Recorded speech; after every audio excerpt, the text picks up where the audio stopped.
What's going on, Seville 19320? Welcome to another episode of the Seville Sports Mentality Show with your boys, the Sports Rev, aka Michael Harris, and Mr. Grubb, aka Levi Worthington. What's going on, Mr. Grubb? I'm gonna chicken wing, Rev. I'm ready to go. Show number 6. I am geeked and excited. We are definitely excited. And again, we want to welcome each of you all to the Seville Sports Mentality Show being broadcast on the Facebook page and the YouTube channel of 610, the Seville Sports Network, the sports pride of Coatesville. And if you don't mind, please like the 610 Seville Sports Network Facebook page and subscribe to the 610 YouTube channel. And if you don't mind, share this broadcast on your social media. If you don't mind, come on in, chime in, let us know that you are tuning in to show number 6 of the Seville Sports Mentality Show. And we're looking forward to having a great show. We have a special guest who's going to be joining us today, and is none other than Matt Gorham, one of Coatesville's finest big-time realtor here in the Coatesville area. So we look forward to having him at the top of the hour. With that being said, you all know how we do it. If you've been watching the show for the past 5 weeks, we have our cash check-in. This is the time where we want Coatesville area high school graduates to check in, let us know that you're tuning in. And as you check in to let us know that you're tuning in, put that graduation year if you don't mind. And if you don't mind, we can see your comments on YouTube, but because we're not yet able to stream directly to our network page, you can go to Pastor Michael Clayton Harris's Facebook page, Pastor Michael Clayton Harris. Go directly in there to send your comments so we can see them and put them on the screen. And like we normally do, Mr. Grubb. Yes, sir. What year are you representing for cash? 1995. 1995 is in the building. It is officially in the building. I didn't graduate from cash, but I did graduate in 1995. From Benjamin Elijah Mays High School in Atlanta, Georgia. But this is the cash check-in in 1995. From cash is in the building. All right. Hey, Sister Rita Brown, glad to have you on this evening. Good evening to my mother, Miss Sylvia Harris. So glad to have you. And I don't know if this is you or somebody perpetrating you. Is this you on YouTube saying, hey?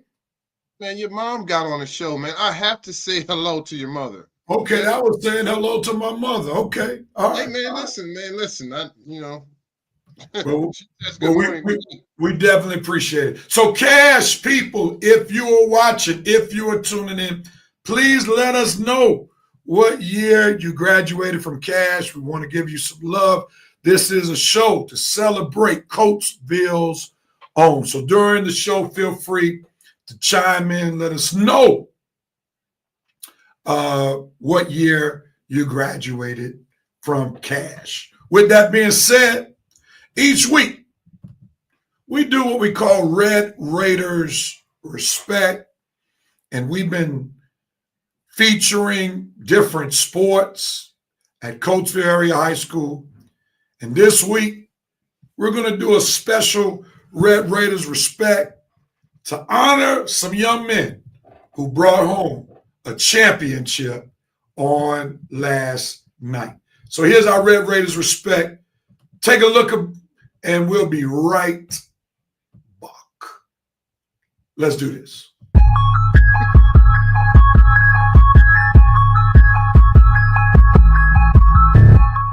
Come out with energy, come out with some swag, you know what I mean? Just let the other team know that we here to win. We good. We're undefeated.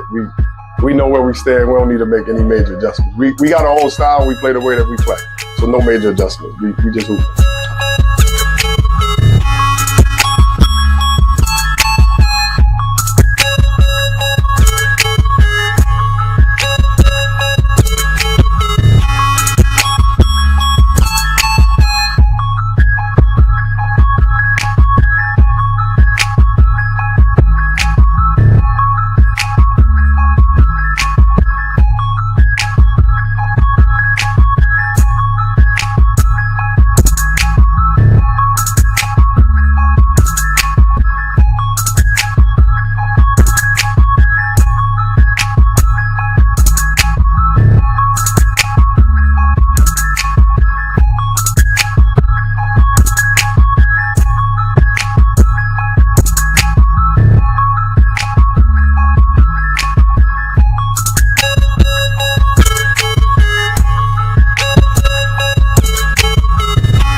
Big ups to the Coatesville boys, Red Raiders, for bringing home the Chestnut Championship.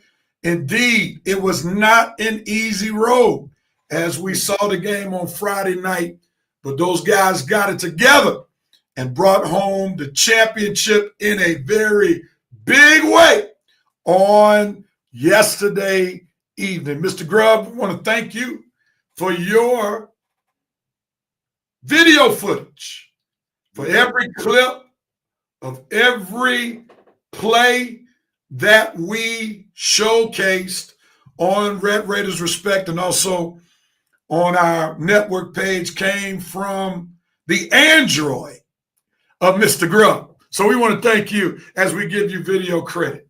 But with that being said, Mr. Grubb, let's talk about the weekend in its totality as we give you an update on the Coatesville boys and girls basketball teams. Let's start with Friday night because we know they had a tough game that went into overtime as they played against one of their rivals from down in town, and they had to go into overtime to win that ball game. Let's start with Friday night. What are some of your takeaways from that particular game?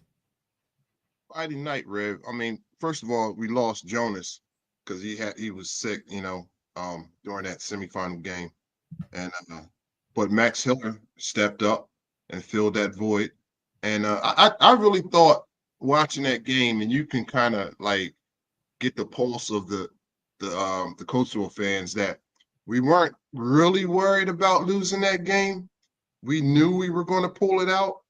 But Downingtown West made it a tough game. But it's hard to beat a team 3 times in a row, and obviously Coastal did it. But yeah, that's just tough, man. I mean, Colton Hiller, he did his thing, and Larry Brown did his thing, and the senior guards did their thing. Amon folks with the game-winning up and under layup. I mean, I was fortunate enough to catch that footage because I do have that Android. And it's amazing what great footage that Android takes. But yeah, Rev, I appreciate the shout out though, man. Appreciate it. Well, listen, besides you giving kudos to yourself for filming the game-winning shot and having an Android, hopefully you get a royalty check from Android for showcasing it the way you just did. But one of the things we learned, one of the things we definitely learned is that the boys team is resilient because they could have easily dropped that game. And one of the things we have to admit is that Coatesville not only has a special team, but is blessed with some special players. And one of those special players is that freshman, Colton Hill. Yes, sir. You played for Coatesville. I played for my high school and went on to play in college. What that young man did at age 14 to drain 3 critical free throws in the fourth quarter with less than 10 seconds left, where Coatesville needed every last one of those free throws in order to go into overtime, that was the definition of clutch and a young man who has ice water in his veins. Yeah, I would say, Rev, cold-blooded. Listen. Not too many people, senior, junior, sophomore, freshman in high school or college, not too many in the pros can do what that young man did. And what made it what made it so amazing is that none of the 3 shots hit the rim. We didn't hear it. Fished all 3 shots to allow Coatesville to have a chance to go into overtime. And then on the out of bounds play, he comes up with the big steal and had the wherewithal to just hold the ball, bend over so the clock would run out so that they could be guaranteed a chance to go into overtime. I mean, that was just clutch. And, we don't try to just feature one player. But in this case, we had to show big ups to Colton Hiller because he's doing some things that you just don't see from a 14-year-old. Rev, it's hard not to kind of focus on him right now on the way that he is playing because he's like we said, he's clutch. And we are fortunate enough to be able to be behind the scenes and see them prep for the game, see them before they come out on the court. And what I watch is their mannerisms. I watch how they're preparing for the game. Like, where is your mind at? And I watch a few of the players, especially Larry Brown, because he's a junior, but he's the leader of this team.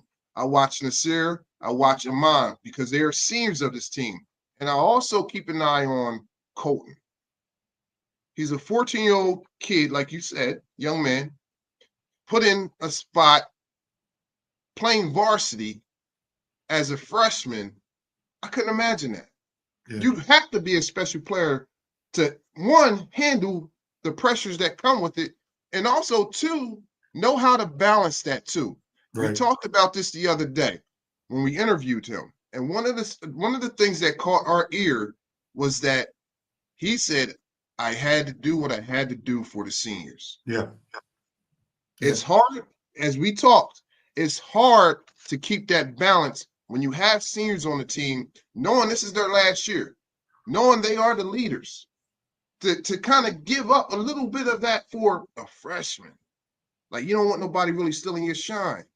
Yeah. That goes on saying that, Rev, that goes to show not only the great kids that they have.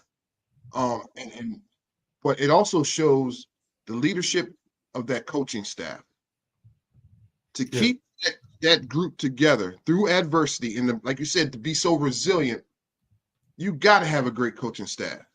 You have to. Yeah, and big ups to Coach Tootie. Yes. He definitely has the pulse of his team. He did a phenomenal job pulling them through that game and then obviously motivating them to go into the championship game. But before we go into the championship game, you were talking about seniors. And we got to give big ups to senior Amon Folks. That young man stepped up big at some very critical times in that game, hit some big drives, hit some big shots. And as you talked about, he hit the key up and under game winner in overtime. And just to hear him in his interview just talk about how last year he realized as he was the point guard, he wasn't an effective leader as he should have been. And he realized I can't allow it to go down under my watch during my senior year. And the way he stepped up as a senior to put the team literally on his back at times to help propel the team to go into the championship, which was very much anticlimactic.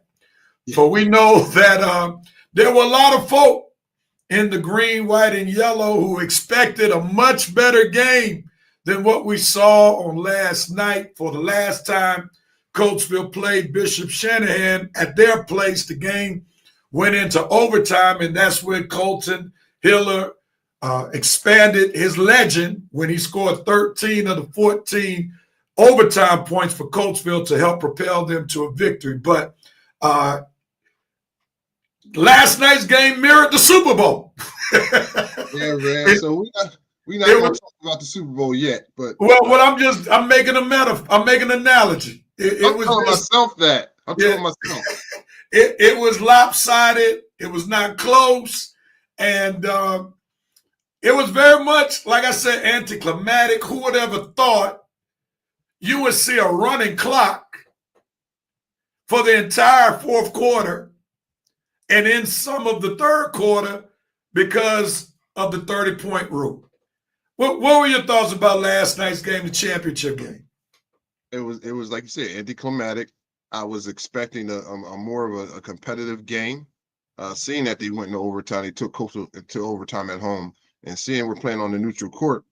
But like I said, when I was in the back and just watching these cats, man, they was locked in. Like they were doing their warm-ups. I mean, they was doing it, playing their music, man. They had me so hyped. I was ready to hack into the Wi-Fi and put on some DMX. You know what I mean? You know what I mean? Coach was gonna give it to you. Man, they was in there barking. I was hyped, and I couldn't keep the camera still, Red. Yeah, I thought somebody was going to make them turn their music down as they were pumping that music up so loud in the tunnel. If you would have walked back there and you saw the focus on their faces, then you saw Coach Ricky Hicks leading them in their warm-ups. He said, "Levi, come back. You're gonna see some action." So I came back in there, man. They barking. I said, "Oh, okay, all right." But they was ready, man. So that's when I knew it wasn't gonna be close, man. And then you had Max Hiller, man. He comes in and he steps up again. Yeah. And he stepped up in a big way. Big way. For an offensive lineman, he had some soft hands, man, because they were putting that ball in there, and he was catching it nice and seamlessly, and just waited for him to jump up, use his big body, and just put that ball on the corner of that box on that backboard, and collected 8 points, easy. So, and then of course, Colton, he did his thing, man. He was just lighting it up from the arc, and then you had Larry Brown, down low. Down there cleaning up, doing what he got to do. And then one of the good things I saw from this game was Armand Shockley. I was waiting on him to show up. Now, he's been showing up during the season, but the last couple games, I'm like, what's going on, Armand? Man, he came in with a vengeance last night. Yeah. And them guys, they all played like it was their last game. Yeah, and to Coach Tootie's credit in his interview, he talked about how the down in town, was it West game, Yes. was the wake up call Yes. because they realized how close they were to losing and how at this juncture in the season, one loss ends your season. Mhm. So they were laser focused, as you mentioned. You shared how they were laser focused through their pregame, and we showed some of that in our Red Raiders respect. And it showed on the court. I mean, I think that was the most complete game that I've seen them play all season long. There was no letdown at any point in that game. You could just tell Bishop Shanahan waved the white flag, said, "This is not our night tonight.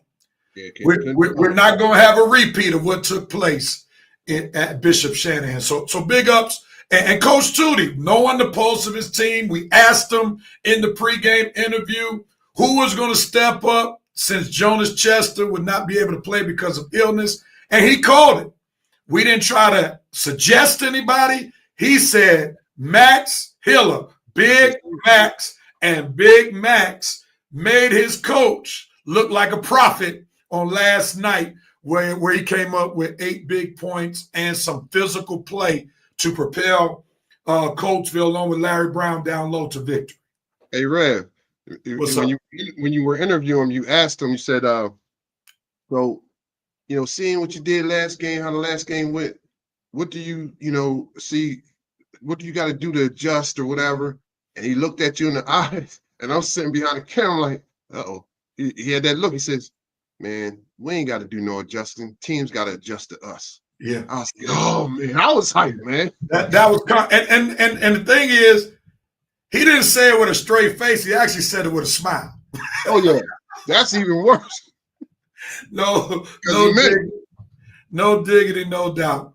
All right, man. We have our interview at the top of the hour. We're grateful that we're going to have Matt Gorham, who's going to be coming, local real estate agent, big sports fan, big Coatesville guy, big Eagles fan. So he'll be on in just a minute. And to help prepare for him, let me go on and do what I wasn't really ready to do. Can I sing, Rev? Fly, Eagles, fly. You can sing. Come on, all together. 1, 2, 3. Hit them low, hit them high, and watch those Eagles fly. Fly, Eagles fly, on the road to victory. Yeah. Why y'all gotta spell the team's mascot? Y'all don't know how to spell? I mean, goodness gracious. But anyway, Friday, you're welcome to come if you want. I'm good. I'm good. I have other plans. But your team beat my team, stopped my team from a three-peat. Go ahead and give your announcement. I'm gonna give you the full screen to wax poetically as you see fit. I'm going to give you facts. I'm going to give you facts because you always want the facts. Jalen Hurts had a great game. This is his second Super Bowl that he outplayed Patrick Mahomes. This is the first Super Bowl that he beat Patrick Mahomes. So they're 1-1 against each other. Jalen Hurts had a great game. He threw for 221 passing yards, 17 for 22, 2 touchdown passes, 72 rushing yards, 1 rushing TD. And at the end of the game, it was 40-22. The score does not tell you how bad the Eagles whipped up on the Kansas City Chiefs. I'm sitting there watching the game, and the only thing that came to my mind was when Apollo Creed was fighting Ivan Drago. And Drago was just whipping up on Apollo Creed with a whop, uppercut, right hook, jab, blue. And you got Apollo Creed's manager standing on the apron talking about, what you throwing the daggone towel, spitting all over the place just like I did. And at the end of the game, they said the MVP of the Super Bowl Super Bowl 59 is the guy that nobody wants to put in the top 10 as far as quarterbacks is concerned. Is the guy that everyone is contemplating whether he should be our quarterback. The guy that doesn't cause no trouble. If he wants to go sit on the bench and not say anything to anybody, oh, we got a problem with that too. I'm talking to some of the Eagles fans out there. You know who you are. I told you earlier in the season, you got to stop. We're going to be all right. We had the best defense, best defensive line, best defensive backs. We had the best linebackers. We had the best offensive line. We had the best wide receivers. We had the best running back. No, we didn't have the best quarterback, but he's our quarterback. He's the quarterback for us. And you know what he did? He won the Super Bowl. He was the most valuable player of the Super Bowl. So if you want facts, Rev, those are the facts. That is what happened to you. And I'm sure you lost some sleep. Because when we see you the next day, you look tired, Rev. You look like you had to sleep with the light on. Because when you turned the light off, you had these eagles flying around your room. You was looking under the bed, in the closet. You heard this banging on the door. You know what that was? We was on the hunt. That was us, man. Sound like that dog that was in that episode of Martin that he was toting around. Well, let me just say this. Woo! Sweating under my underpits now. Your team was able to do what no other team in the AFC was able to do. And that was to exploit our patchwork line. That's how the Eagles won the game. The Chiefs defense did enough to actually keep the Chiefs in the game. The problem was Mahomes couldn't stay upright and he couldn't stop throwing the ball initially to the other team. And that Super Bowl looked like the same Super Bowl that he lost against the Tampa Bay Buccaneers. And it was patchwork because they moved their guard Tooney, who was an all-pro, to tackle, and it worked in the AFC, but the Eagles' defensive line doesn't have any holes, and that's how the team got exploited, and that's how the game got out of hand. But I'm not going to sit up here and argue. Your team won. I'm glad that you mentioned they're 1-1 because you do know that as the Chiefs were on their quest to three-peat, the Eagles are part of that three-peat that would have happened because they did lose 2 years ago. But y'all won this one. It's all good. But as Nick Wright said, I had a feeling you were going to do that, so I came prepared with one more fact, okay? What is it? Rev, do you know there are 7 quarterbacks that had 2 Super Bowl appearances with 1 or more Super Bowl wins? You want me to tell you who those quarterbacks were? In the first 5 seasons of their career? I will tell you. Since you asked, I'll tell you.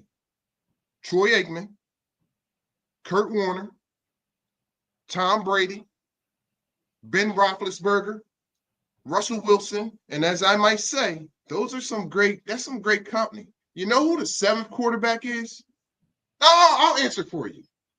His name is Jalen Hurts. I want you to this is what I want you to do. Let me do this. Instead of what you said of why the Eagles lost or the Kansas City lost, this is what I want you to do. I need a formal congratulations to the local Eagles fans in Coatesville. I want you to say, Eagles fans, from the bottom of my heart. Oh, you ain't getting that. I congratulate you. I put a post on Facebook congratulating them, also stating the fact that y'all couldn't afford another Super Bowl loss. So that's what's wrong with people anymore. We don't talk to each other no more. We like to text. Hey, we need to talk to each other. Bring home phones back. It's all good. Bring home phones back, Rev. It's all good. So this leads us into our sports legacy interview on today. And we actually are bringing in somebody who was at the game, who collected some confetti off the field. I don't know if he was on the field legally or not, but he got some confetti. And I'll show it to you before we bring him on. Matt Gorham, there he is with his confetti on the field. He was there, live and in living color. And Seville, won't you welcome our sports legacy interview today, Brother Matt Gorham. What's going on? What's happening, baby? All right. Well, we're going to start real quickly with your time in New Orleans, because you actually you were there live and in living color. We know from what we've learned about you, you're a huge Philadelphia sports fan. But in this context, tell us about your huge love for the Philadelphia Eagles. You know, when I was a kid, I didn't have the love for the Eagles because no one really taught me. And when I started getting into college, after I graduated Coatesville, class of '96, represent, I was out in Indiana, Pennsylvania. My uncle, who always helped raise me, who I really admire, invited me to start going to Eagles games. I would drive home 3.5 hours to go to an Eagles game in between classes if I had to. And I started feeling the brotherhood of the fans. And at that time, it was a struggle. So, I don't like all these fake fans that come out and they see a win or two, and all of a sudden that's where they're at. I was watching, Bobby Hoying toss the rock around, and, some other people we ain't going to mention, like Chip Kelly messing our squad up, trading our good players. And so it's just sweeter when the victory's there. So I always, I've always been a real one. I represent where I'm from. So for me, football it's a brotherhood. It's a communal event. And one of the best things, I've been to 3 different Super Bowls. I went to Minnesota. I was in Arizona for that loss that you mentioned, Sports Rev. I remember that. Holding. But hey. But, Y'all still crying over that. Lord have mercy. Hey, we shouldn't have pumped. Hey, Kadarius Toney had that nice punt return. Or McCole Hardman that shouldn't have happened. That hurt us more than that holding call. That was uncatchable. But anyway, and but that would have been pass interference. So I understand the game a little bit. But so when we won in Minnesota, we lost there. You win here. It's a brotherhood and a communal event, and community and brotherhood is something that's really important to me in all aspects of my life. So that's why the Eagles appeal to me. I think as Philadelphia fans, we want to see people that work hard. Some of my favorite Phillies, Chase Utley, Jimmy Rollins, that are grinding out. We love hard workers, and we put on some work on Sunday. I mean, it was hard work, and those boys, they were more prepared and they worked harder. Let me ask you this real quickly. Since you brought up Sunday, tell us what the Super Bowl atmosphere was like. Give us I'll be happy to feel of what you experienced. Yeah, when we came in, all week long we're down on Bourbon Street, and it's I'm thinking it's 70, 80% Eagles. I really believe that stadium was probably 70-ish. I know everybody likes to say it's 80, 85. I don't see that being true. We were just louder, and the Kansas City fans seemed like they had been there before. They were just kind of numb to it, and we were giving it to them in a nice way on Bourbon Street.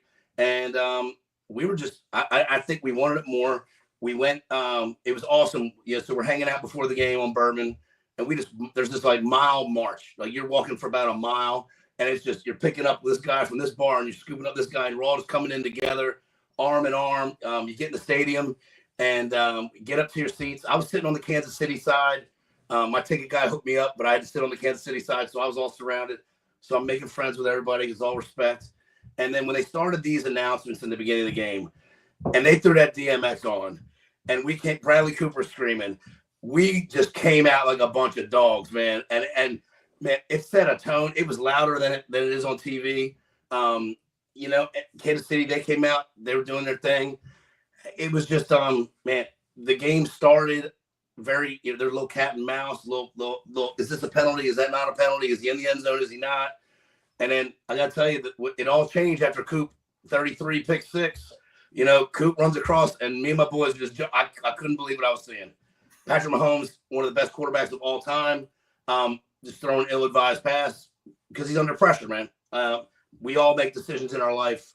I know we were, praying earlier, making decisions over pressure. And that's something we should pray to alleviate in our lives. So this guy was under pressure. Mistakes happen when you're under pressure. When you're under plan, and you stay with your intentionality, then those things don't happen. But man, we knew at that point it was just one of those special games. It felt like the Minnesota NFC Championship game back in 22, when we were just, that was in 17, 18, when we you got Foles throwing flea flickers to Torrey Smith in the corner. And I mean, it was just like, it was a party, man. Like after that, it was just a party. And I would say that the fans of Kansas City that were around me were very respectful. They, on the way out, we're shaking hands. It's all love. I didn't disrespect them in their section. They didn't disrespect me as I was cheering. And it was a nice time, man. I appreciate you asking that question. Seville Sports Mentality family, we're having Matt Gorham, Coatesville realtor, also big sports fan of Philadelphia, joining us for our Seville Sports Legacy interview. Mr. Grubb, what you got from Brother Matt? So, Matt, you touched on, when you became an Eagles fan. I can remember when I became an Eagles fan, I was younger, and my dad's side of the family was from Westchester. So back when the Eagles used to practice at Town, man. Yeah. Me and my cousin, we would ride our bikes down to the university, man, and watch them practice, man. And back then you're small, so those guys look huge, man. And that's one of my going there with the YMCA summer camp. Yeah. That's one of my great memories of being an Eagles fan. Tell me, what's one of your great memories besides the Super Bowl? Because obviously that's recent and hot, right? Yeah. What's one of your great memories of being an Eagles fan, man? I'm going to go back to another Super Bowl, but not unfortunately, because it's a blessing to me, right?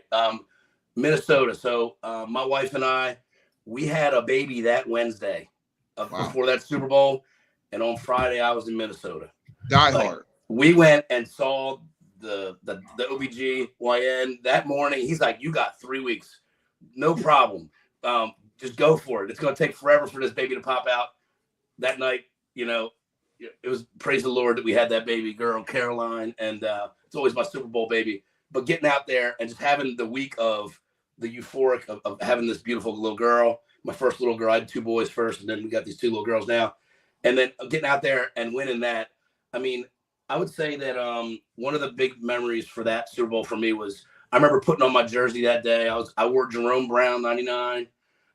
Rest in peace to Jerome. And I started thinking about all the good men and good players and good staff at the Eagles that had never won nothing.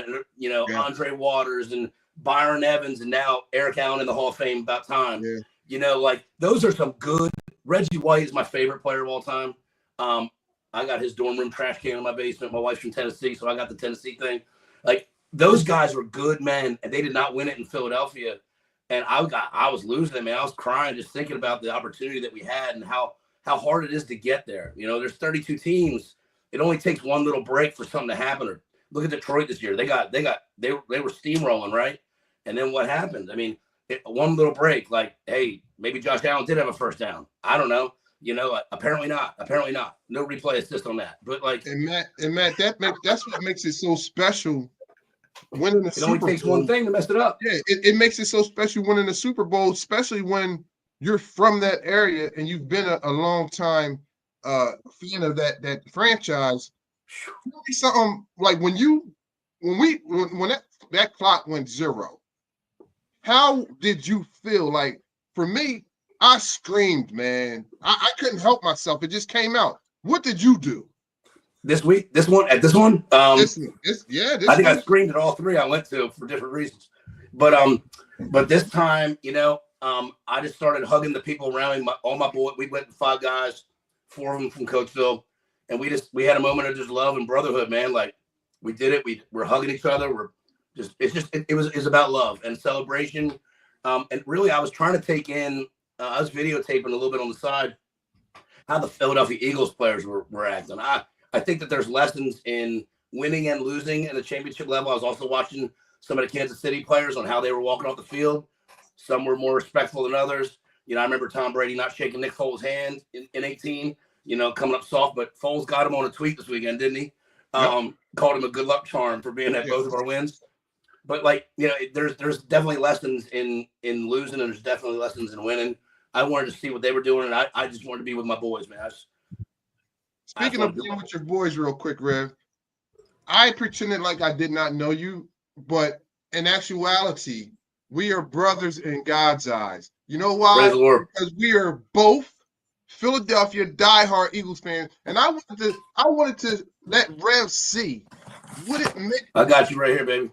There you go. I wanted Rev to see what it meant to be an Eagles fan.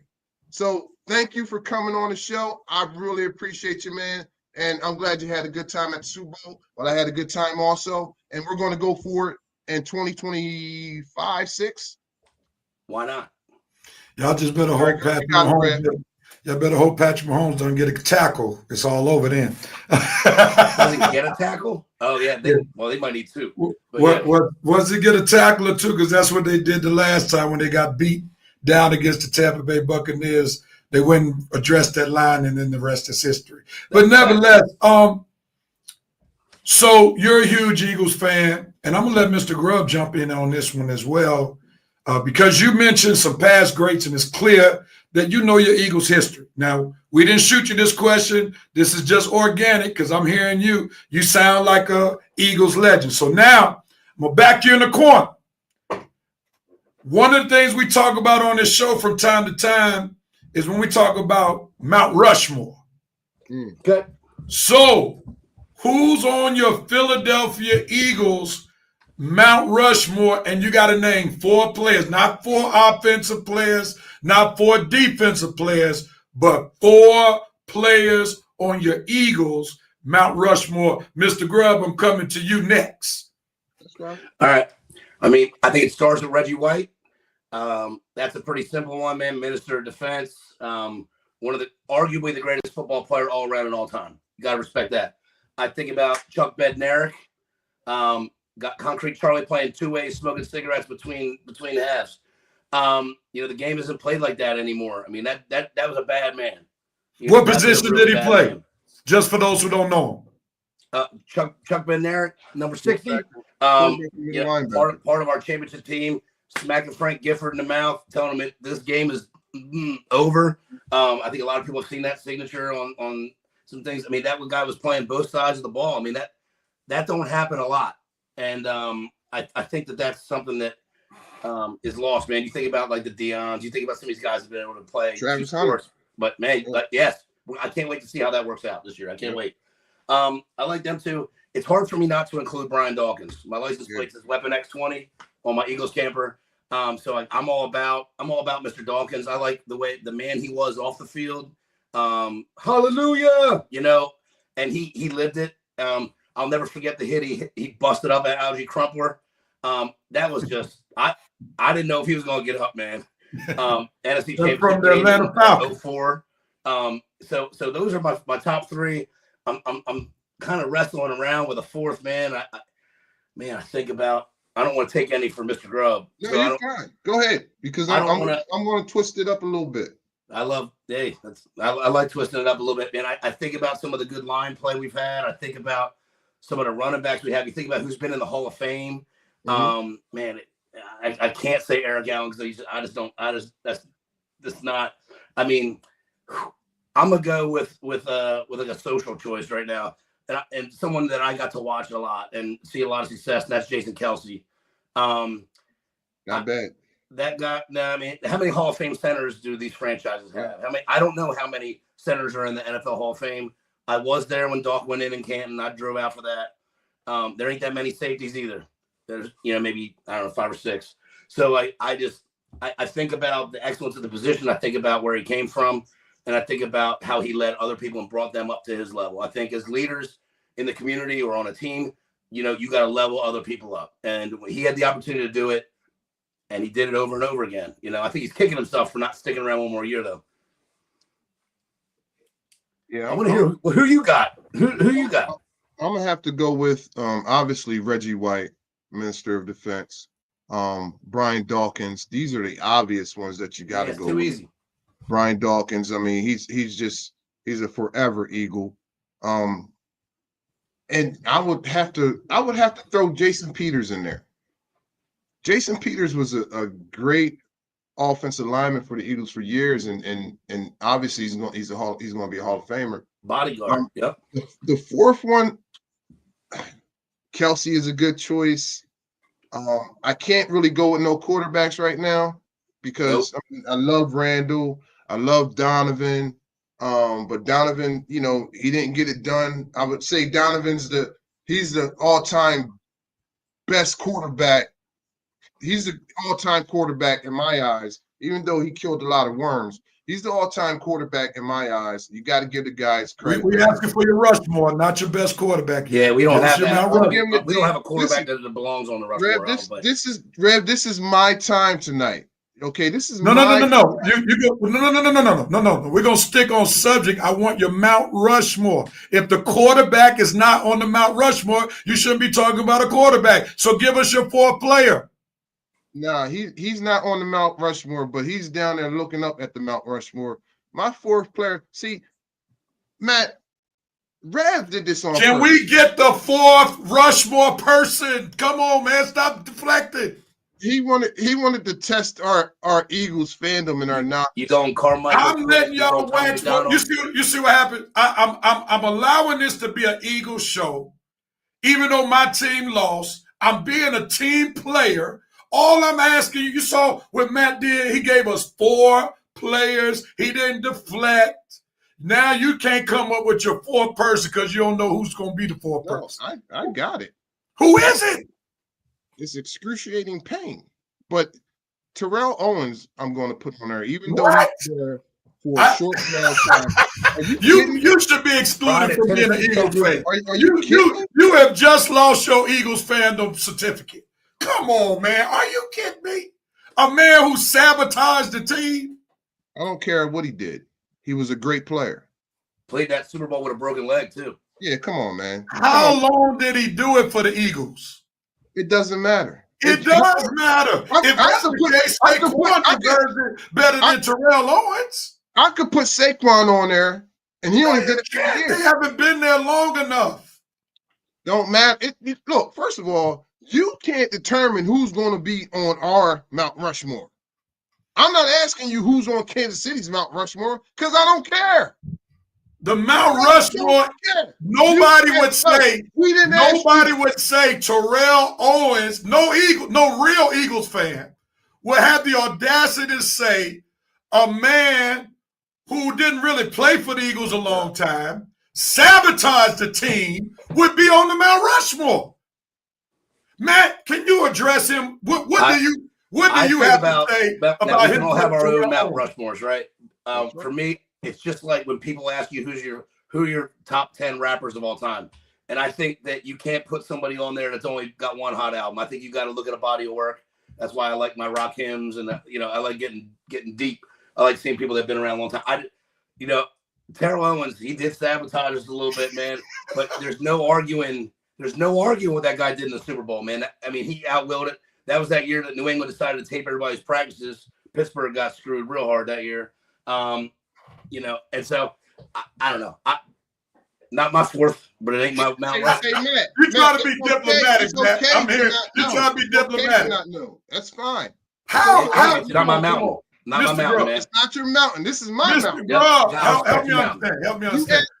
What do you have to do? Let me ask this question so you can give us context. Okay, because Matt provided us context in terms of your body of work at that particular team. So please help us understand your criteria on how someone got on your Mount Rushmore for the Eagles. This is my criteria, Rev. You asked me who are the top, what is my Mount Rushmore? And I, in turn, said my 4 players. I'm asking you what the qualifications. You asked me. I know what I said. I know what I said. I'm asking you for context. What are the qualifications on getting on Mr. Grubb's Mount Rushmore? We already know how we got here. I'm asking you now, what are your qualifications? All you got to do is get my feelings. That's it. I'll put you on my Mount Rushmore. Good. How about that? That's an answer, right? Thank you, sir. I'm sorry. Lord knows. I'm sorry. You came in on a All family. you gotta don't usually act like this. All you gotta do is get Mr. Grubb weaken his knees, and you on the Mount Rush. That's right. I get so weak. I know Terrell has got SWV. to weaken Let's the go. knees for There you playing go. on a broke foot. 95, 96, Matt. I know Lord SWV, man. All Come right. on. I'm afraid to ever ask you one of the questions I'm gonna ask the interviewees again, but I'm gonna try you again, Mr. Grubb. I'm gonna try you again. Okay. I appreciate it, man. I need you to rank Oh my God. Were we still you and Matt. We're still talking Eagles, and then we'll move the conversation somewhere my else. paper over. Here it is. Let's go. Rank in order the top 3 quarterbacks in Eagles history. In order. Start with number 3 down to 1. I'll start with you, Mr. Grubb. You might as well say Carson Wentz, probably number 1. I'm waiting on you. Because he was nice to you, right? He gave you the feels for 14 games. I'm ready whenever you are. You ready, man? Yep. Oh, man, I didn't even think about that. No. I'm going to start with Mr. Grubb first this time. All right. Mr. Grubb, give us number 3. Who's number 3? Number 3 is Hurts. And tell us why. Oh, my bad. Let me switch that around. I messed it up. Number 3 is Randall. I'm sorry. Okay, tell us why. Randall was first of all, he's number 3 because he was one of the first, as they call it, running quarterbacks. But if he had an offensive coordinator, if he had a coach that really cared about the offense, as you saw when he went to Minnesota, he would have been a much better quarterback at for the Philadelphia Eagles. Randall was one of my favorite players of all time. Number 2, Jalen Hurts. Guy, all he does is win, man. All he does is win, and he proved it last Sunday. He's been to 2 Super Bowls in 3 years. He's outplayed Mahomes in both those Super Bowls. One of the greatest quarterbacks to ever play the game. I do say that.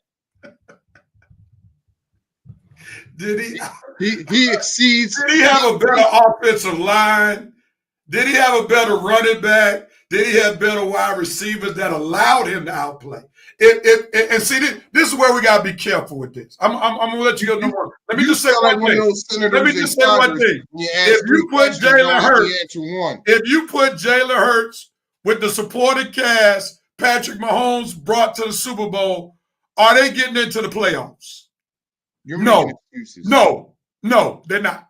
So be careful how you disparage Patrick Mahomes, because Jalen Hurts, if you put Mahomes on the Eagles squad, they probably go undefeated. Hey, Rev, this is what I'm going to say to you, right? This is what I'm going to say to you. So come on, man. Jalen Hurts got to the Super Bowl without Saquon Barkley.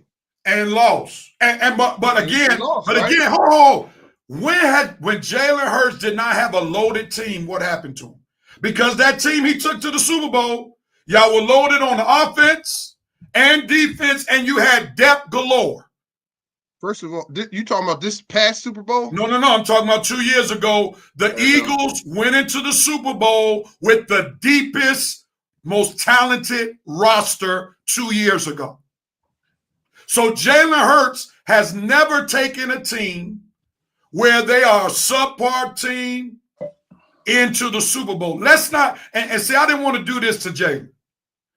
Let's not act like Jalen is this dude. He's been blessed to have a great general manager who knows how to put a great roster around him. If Saquon Barkley is not on this year's team, there's a great chance the Eagles are not playing in the Super Bowl, and we all know it. Even when I looked at some of the championship flyers, on some of them, Saquon Barkley's face is the largest face on it, even though Jalen Hurts won the MVP. So let's not. Jalen Hurts is a Super Bowl champion. I can't take that away from him. But let's not act like he's that dude. Let's not act like he's on that same level with Mahomes and Allen and Lamar Jackson, because he has always won with a great roster. When the roster wasn't that great, what did he do last year?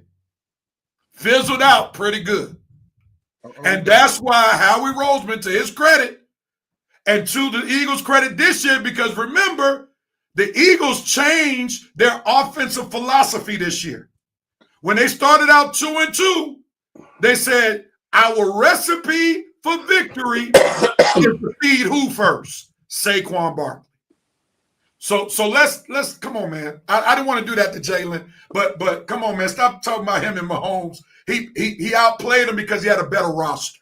Let's be honest. You done disrespected our quarterback so much. You done called him Jalen Holmes. You done called him Jalen Barkley. You called him everything but his name, Rev. Now let me ask you this. Ask me a question. Last year when Barkley was on the Giants, what did they do? He didn't have a roster. He didn't have an offensive line. He didn't have a quarterback. And you see what happened to the quarterback. He got cut this year. You're making it, and I'm going to talk now without being interrupted, please. You did. Hold on. Time out. You did ask me a question, didn't you? So I had to answer. You answered the question. Are we in a barbershop right now? Yes, we are. I don't know much about a barbershop. It's fine. It's fine, Matt. You just going to have to deal with this tonight. We're going to get back to you, bro. It's my McComb Clay. I'm McComb Clay. Let's go. Listen. Barkley's been on the Giants, and you're trying to make it seem like Barkley's the reason why this team won. Yes, Barkley was a major contributor. This year, yes, he was a major contributor. So was, and I agree with you. We have great receivers. We have a great offensive line. Yes, we also have a great defense too. Football is a team sport. It's so unfair that people, when the team loses, it's always on the quarterback. When a team wins, yes, the quarterback gets the praise, man. But you have so much disdain, but you say it in a nice way, toward Jalen Hurts. I don't have disdain toward Jalen Hurts. I just call it the way I see it. But the way you see it isn't always your way you see it is that's your opinion. Did the Eagles change out? I'm asking you a question. I'm gonna ask you a question so we can get back to our interview. Did the Eagles change their offensive philosophy during the season? During the season, yes. And they changed it to doing what first? They were throwing the ball. They started running the ball. Why? Because of Saquon Barkley. Back to our interview. Hold on. We're not doing it. We're not doing it tonight. Because your team lost. You're making excuses. What does that have to do with the Philadelphia Eagles? You keep moving the goalposts, Rev. I'm not moving the goalposts. Matter of fact, let's go back. I should have kept quiet. My bad. Who's your number one? Who's your number one? Who's your number one? My number one quarterback is McNabb. McNabb? And why? I went Randall, Hurts, and then McNabb. Why is McNabb number one? He's more, even though he didn't win the Super Bowl, and Jalen doesn't have, he's only been in the league, 5 years, man? McNabb's been, 5 conference championships, been to a Super Bowl? Yes, he lost. But he's an all-time leader at a quarterback for the Philadelphia Eagles right now. Obviously, he's the number one quarterback until Hurts, supplants him. All right, Matt, we apologize for having you involved in some of our mentality sports banter. Fantastic. It gets like that sometimes, but thank you for being a good person just holding out on us. Now we'll go to you. Who are your top three? Start with number 3. We match up with Randall Cunningham there. I didn't even need to think. I mean, Randall, I think about this all the time. Randall, the ultimate weapon, man. The guy changed the game. I think that if the NFL was as progressive as it is now, I think he got held down in a time where I don't think the NFL wanted to see an African-American quarterback step out of the mold and be the superstar. I think about guys like him and Warren Moon was a great African-American quarterback at that time. Like, I think about some guys like that just paved the way. I've always respected Randall. That guy had so much stinking talent. It's a shame that we didn't have an owner like we have in Jeffrey Lurie to put people around him. Norman Brayman. That's an absolute sin. The way that they treated that, it was all buddy ball, and they weren't worried about the offense. They figured out they'll figure it out. We'll just stop them over and over again. Well, that works until you don't, and then they ran into somebody and they didn't. And so that's my number 3. Number 2 for me used to be my 1 until Sunday. McNabb. I mean, I can't put him at number 1. The dude ain't never win. He's throwing up in the game in 2004. He's throwing up in the huddle because he couldn't handle the pressure. Now I got a jersey downstairs that says number 5 will always love you. I've always been my number 1 guy. And the reason that he's been up high on my list is he protected the ball. He changed the culture. The guy, I mean, seemed like a pretty good teammate, except for I know Freddie Mitchell don't like him either. Thank you, Lord, for my hands. Freddie blames him for his career, not getting open or not being 3 inches taller. I think Donovan, he changed, and this changed with Jeffrey Lurie, I think. Jeffrey came in here, he said, hey, we're bringing a gold standard in to Philadelphia. We drafted McNabb. We laughed at him. We're straight up. This is the gold standard now in the NFL. There's not many franchises. Kansas City, I would say, would be one of the top 3. We're top 3 or 4 franchises. It's enviable by the whole NFL. The position that we're in right now, from top to bottom, is intentionality, and it all started back when McNabb came in. He came in, followed Doug Peterson around for a little bit, learned it, hit the system, and that was the standard for a while, man. We were just rolling. Remember shaking people in that Washington game, Quincy Teal? Oh, yeah. I know you've seen him falling down, Quince. And then, and then I got to have Jalen number 1 now because he won it. And, hey, Rev, I appreciate your rebuttal. Hey, he has all this roster. What do you want the man to do? Guys had all these offensive coordinators. Every year it's a new offense. It seemed like him and Nick had a disconnect last year, and that was a big part of the collapse. I mean, what were we, 12-1 last year? I forget where we were before. We just stunk. We were rolling into the playoffs like some stank, man. And instead of get me out of town, I want to go, I don't get along with my coach, I think he developed a relationship with Nick. I think they built it in the offseason. He came out. You ain't hear a lick about those two having any arguments all year long. I think that's part of the culture. And, he won the Super Bowl, man. He came out and arguably outplayed Patrick 2 years ago when the Chiefs beat us. It was that's an argument. That's certainly fair. The guy's just a straight up winner, man. The fact that I knew on Sunday he was willing to do whatever it took. He gave up his leg to win that game. He's that dog, man. And he has earned my respect. I got to say, at the end of last year, I was like, man, get ready to sell one of my signed helmets by Hurts. I was starting to get a little upset.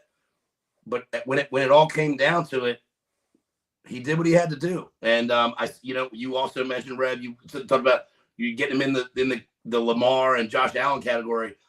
Those guys didn't do it, man. Those guys just didn't do it. I think they're more talented in certain ways. I really do. Buffalo's not as good. Now let me ask you this. Now, and this is where good job, man. I'm gonna say this is where in sports, in my opinion, we gotta be careful about rating quarterbacks who've won over other quarterbacks because we know all quarterbacks are not asked to do the same thing. I agree. That's why I didn't put Nick on that. Yeah, Josh Allen's roster is nowhere near the Eagles roster. Nope. He's also the MVP. Yeah, and if you put Jalen Hurts on that roster, come on, man. So this is why we have to be careful about certain arguments because we do recognize that part of a player's accomplishments is by having a great general manager, great ownership. And the bottom line is the Eagles have a good, we'll say great management, which allows their players to be successful.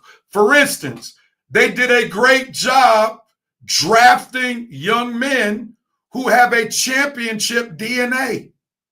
Yep. They were smart to draft the guys from Georgia.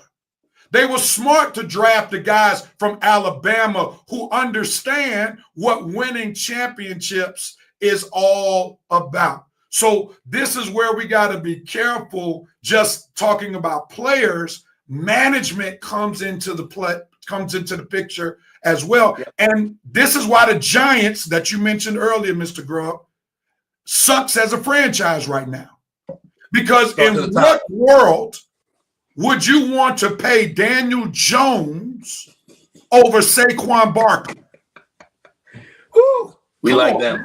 That's And another. then he kept his job. He didn't even get fired for it. Exactly. And still has a job. And still has a it. job. But let's do this. Let's switch the conversation real quickly because we got about 10 strong minutes, and we know, Matt, you're from Coatesville. So let's talk a little bit about your time in Coatesville, your work in Coatesville. How was it growing up in Coatesville for you? And I don't want to act like I lived downtown in Coatesville. I mean, I know where the Midway is at, but let's not act. I'm not going to sit here and be one of them guys. Graduated class of '96, moved here in 5th grade. Was going to Downingtown. My family saw an opportunity to move out to the Coatesville area for a better opportunity. I can't tell you how thankful I am. I was born in Westchester, lived there for a few years, went to Downingtown, ended up in Coatesville schools, and I got to tell you, I cherish that. I'm proud of it.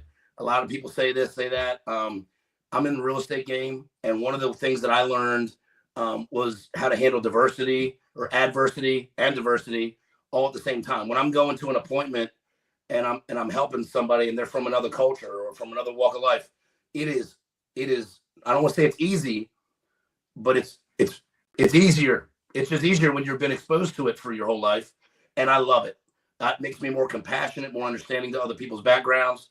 And one of the things that I got real involved with Coatesville was in the Little League down there by Scott Field. We had that thing rolling really good. I was president for 5 or 6 years.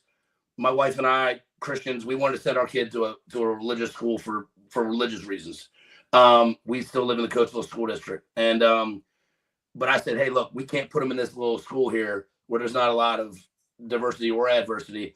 We're going to play our baseball in our neighborhood. And we're going to go down there. We went down there to the Coatesville Little League. I fell in love with it to the point where I was coaching kids that weren't even my kids. You know, they had an opening for a coach. I just roll with it.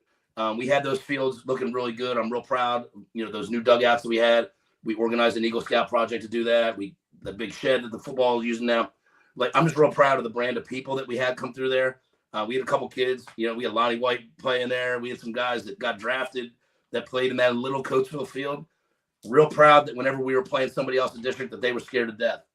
They had 700 kids. We had 40, but we gave them hell, and we fought hard. So I would say that's a memory I have of the Coatesville community that's really important to me. Another one would be I was the first JV head coach of the Coatesville ice hockey team. Carl Smith, legendary Coatesville gentleman, someone I love. He was my assistant coach. They all thought he was the head coach because I was 20.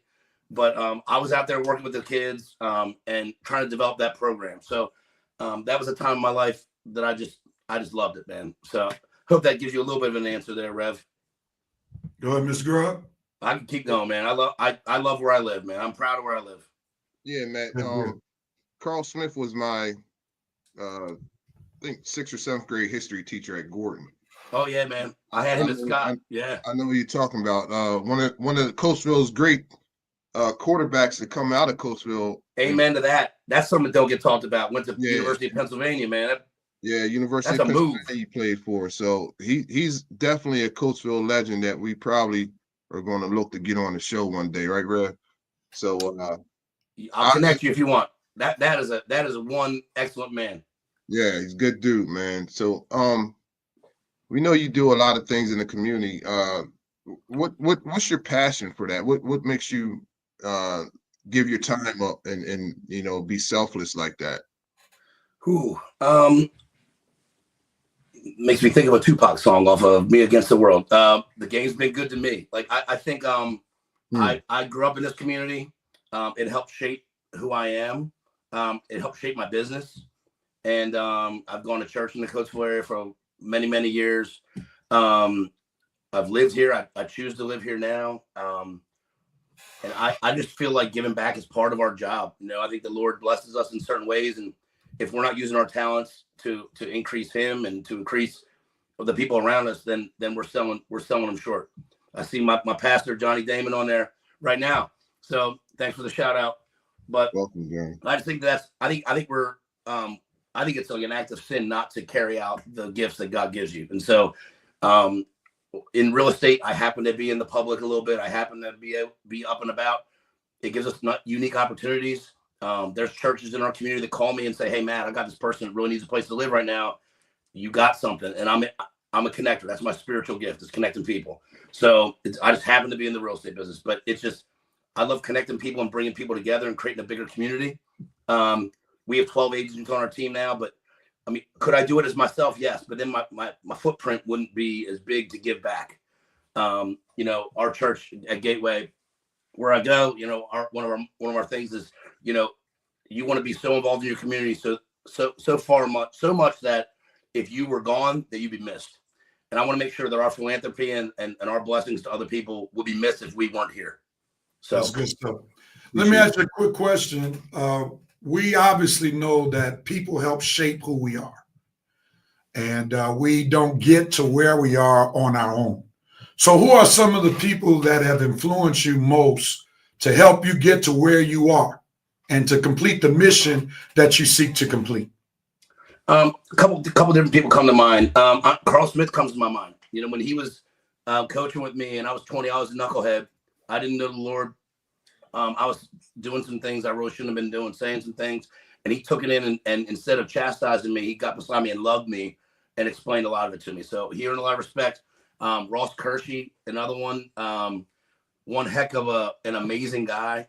He was my homeroom teacher when me and Rip were in homeroom, and he spent a lot of time with me, helped me get into a school. I didn't have a family that really had the background to tell me where to go for college, and I ended up going to school where Mr. Hershey went at IUP.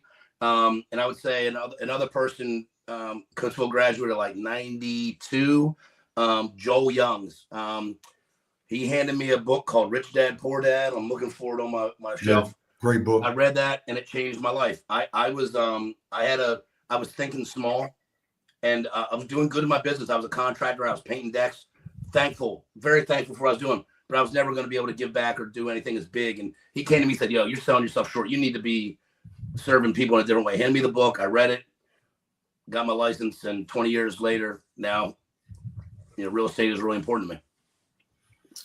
Another question about Coatesville. You got one for him, Mr. Grubb? Man, you caught me off guard. I started to fall in. You talking about Rich Dad Poor Dad, a book I still need to read, man. I'll buy it for you. When we're done, I'm gonna send it to you. You don't have to buy it. You should just let me borrow yours. I buy that book for everybody that asks. I'll sign it out the library, man. That's what's up. I love the Coastal Library. If you could describe yourself in 3 words, what would it be, Matt? Hype. Hardworking. I'm trying to make that one word. Those are hard. I would say intense. I was going to say intense. I get pretty intense, man. I mean, when I go, I wake up at 5 a.m. I don't need coffee. I don't smoke cigarettes. I wake up and I'm at this level, and it's water and iced tea, and I'm go. At the end of the day, I sleep real good, but I gotta tell you, man, I'm thankful for that energy that I have. So I roll with it and I use it. I try to use it for good. Does it always work out that way? No. But that's my intentionality. Last question before we do what we call Red Raiders Rapid Fire. You mentioned Rip Hamilton, and we know he's an icon here in Coach. Everybody knows Rip, yeah. College champion, NBA champion. So what was it like being in the same homeroom with Rip Hamilton? I gotta tell you, it was cool because we went to summer camp together at the YMCA, and we always had a respect for each other. We weren't best friends. Everybody likes to think they're best friends with him. Stop that nonsense. Like, we was always cool. Did I see him at a couple Piston games in other cities? Absolutely. We have a good relationship, but it was really cool because we would get I'd roll in the homeroom and Rolly Massimino be sitting there, or Jim Boeheim, or these coaches were coming in, and sometimes they were sitting in my seat. I was GO, he was HA, and we were sitting right there. And we had Kershey in there. So it was just a real cool brotherhood with everybody. His, cousin Spud was in there too. And we had a really nice time. It was very interesting. I went to every basketball game I could go to. I was one of the Braves. I was one of the Indians for the Coatesville that year, my senior year, mainly because I wanted to be around the cheerleaders. And then and I also wanted to make sure I made it to all the basketball games. So, you know, I even got a technical foul in one of those basketball games when my boy Mark Sweet dunked on somebody, and I ran out there. And Skoogie gave me rest in peace to Skoogie. He gave me some trouble in gym class the next day. Gotcha. Hey, Matt, Yeah. real quick. You said you were one of the Braves. Yep. So, You familiar with that? yeah. So what would you call the guy that dances? The Chief Red Raider. He do the dance. Chief Red Raider. Oh, he's the Red Raider, and you were That's one the of the Chief. Braves. That's the Chief, man. That was my boy Joey Tronfetti. So Yep. you did the football games out in the cold? Oh yeah, man. We were cold those years. Matt Como wasn't throwing a lot of touchdowns, so I didn't have to get my guns out. Okay. All right. All right, Matt. That's some good stuff right there. So this is what we call Rev Raiders Rapid Fire. We were able to get some information about you. So we're going to share some words or some people, and you have to respond in less than 3 words. Less than 3 words. I have the power of the mute button. So if you give a sentence, it's going to get muted and nobody will hear it. All right. So here's some things that were given to me, and from the interview, I'm going to throw some more things at you that I've gleaned from this particular interview. Let's go. Are you ready? Yeah. Scout. Red one, white one, international. Amanda. Wife, love, mother. MGG team. Camaraderie, growth, service. Samantha Circle. I don't know that one. Samantha Circle. First real estate sale. Oh, Mr. Ryan Permandy, Penn State. Rip Hamilton. Disciplined, working, respectful. Skoogie Smith. Love, sacrificial, communal. Donovan McNabb. Choker, DUI, Let's get one positive in there. Ricky Williams. I don't know. Wow. He was on my list. He was on my list. Hold on. There's We the had first some 3 bad things, intel. man. They're the first 3 things. Ryan Pramonte. Baseball, basketball, football. Mhm. Proverbs 3. Oh, hold up. You want to get me up in there right now? I happen to be in 11. I don't have it memorized, so let me hit it if you don't mind. I only get 3 words. Trust, wisdom, and honor. Gateway. Community.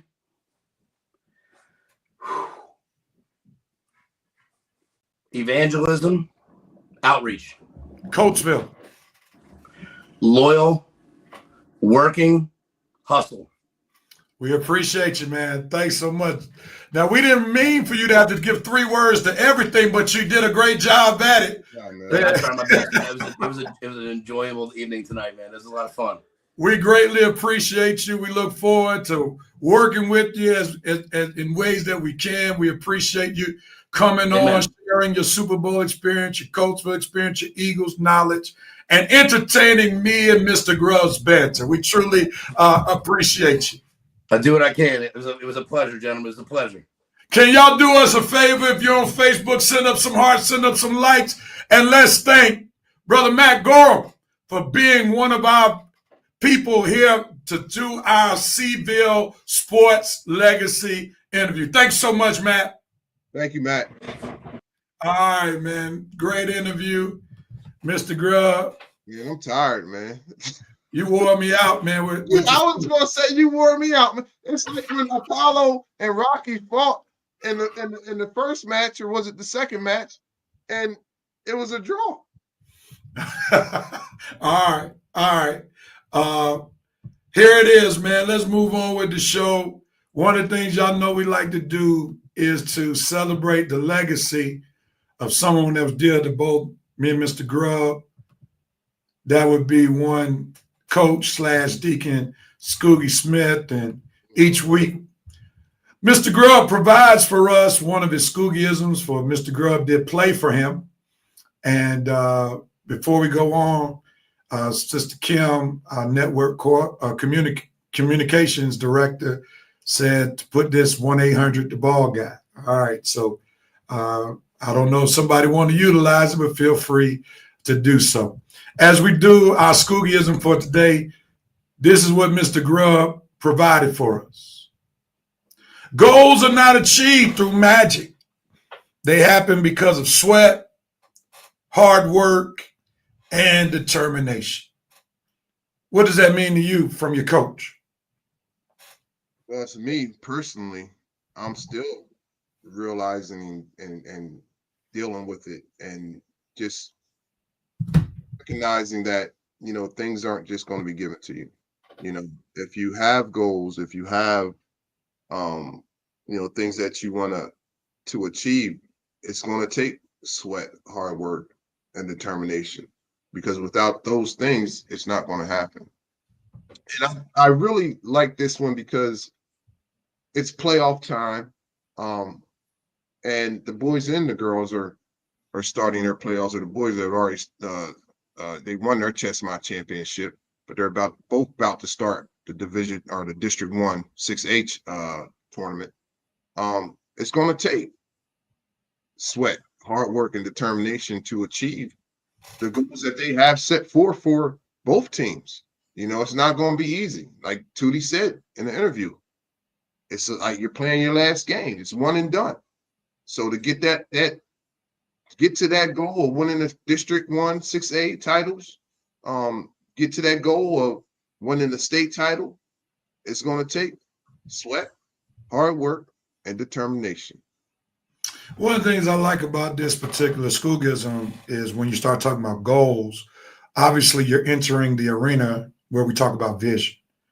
And we know scripture talks about where there is no vision, the people shall perish. And oftentimes people can cast vision, but they don't have the effort to support the vision. And when Deacon Scoogie talks about, basically it takes sweat, hard work, and determination to accomplish your goals, it requires effort.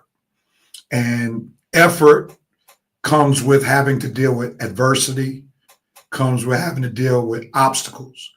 And many people don't accomplish their goals or fulfill their vision because they can't deal with the adversity that comes with it, which causes the sweat, which causes the hard work, which causes the determination.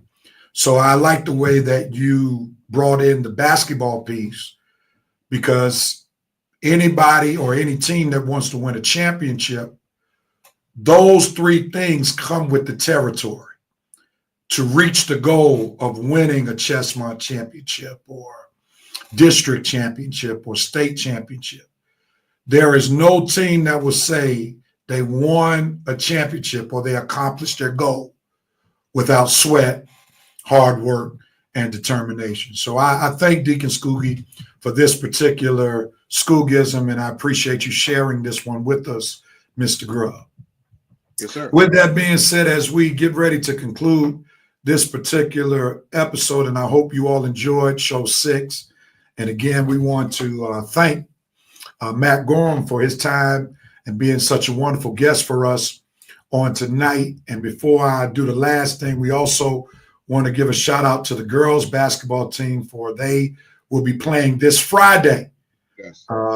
Conestoga on this Friday on February 14th at 7 o'clock. It will be away. So if you're able to go to that game, please support our girls. 610 Sports Rev Mista Grubb will be there to support our young ladies and to provide coverage. So we're rooting for them, and Coach Tina Nicholson, who corrected me and made sure I knew her last name was not Nichols, but yes, Nicholson.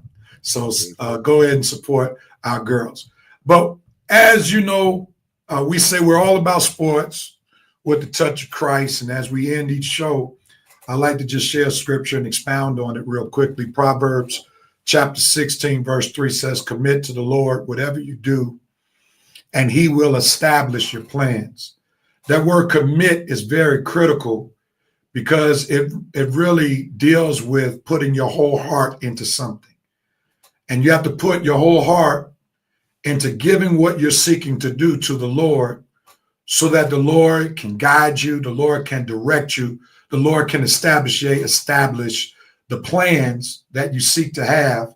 And hopefully the plans are divine plans. And one of the things that I'm thankful to be able to testify about when it comes to 610, the Seville Sports Network, is that the plans for the network were given to God. A lot of you all are seeing bells and whistles from our network, and you would not even realize we're doing all of this with literally a zero budget. There was no upfront money given for this network. Nobody's getting paid. But the Lord, because this network was given to the Lord from the jump start, the Lord is establishing the plans for this network by putting together a team who has the same mindset, same goals, same vision to uplift Coatesville and its athletes. And you're seeing in real time how the Lord is bringing this thing together, where we're literally making a difference, not in Coatesville, but we're setting a standard for other surrounding areas who will probably try to replicate what we're doing here in Coatesville. So I don't know what visions you have. I don't know what goals you have. I don't know what decisions you have to make. But whatever you have on your plate, make sure you take them to the Lord and consistently commit those things to the Lord and watch the Lord literally blow your mind.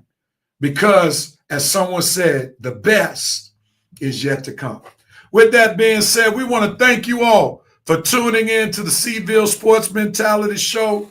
Again, we want to thank our special guest, Matt Gorham, for blessing us with his presence. We want to thank our network communications coordinator, Sister Kim, for lining up Brother Matt for us and also making our network look better than what it really is through all the bells and whistles that she presents and provides for us. Thank you, Mr. Grubb, for being well prepared today, as well as engaging in some banter with me that made me feel like I got to go to sleep right after the show. Yeah, you should get some rest. With that being said, we look forward to show number 7 next Monday on our regular day. Who's our special guest, Mr. Grubb? Daryl Shaddy Lewis. And who is he, Mr. Grubb? Shad is one of the all-time great high school basketball players that came out of Coatesville, and a professional athlete overseas. He played in Iceland, Greece, Italy. We're going to have a great time talking to him. We're looking forward to having that great interview, as he will be our Seville Sports Legacy interview. And also big ups to the boys who got a bye, and they will play their first district game next Tuesday, and we plan to be there to cover that game. Well, Seville, thanks so much. We appreciate you allowing us to be the sports pride of Coatesville. Please like our Facebook page. Please share this broadcast, and please subscribe to our YouTube channel. Until next week, everyone, have a blessed one, and let's go Seville, and let's do some great things in these basketball tournaments. We're out of here. Peace and love.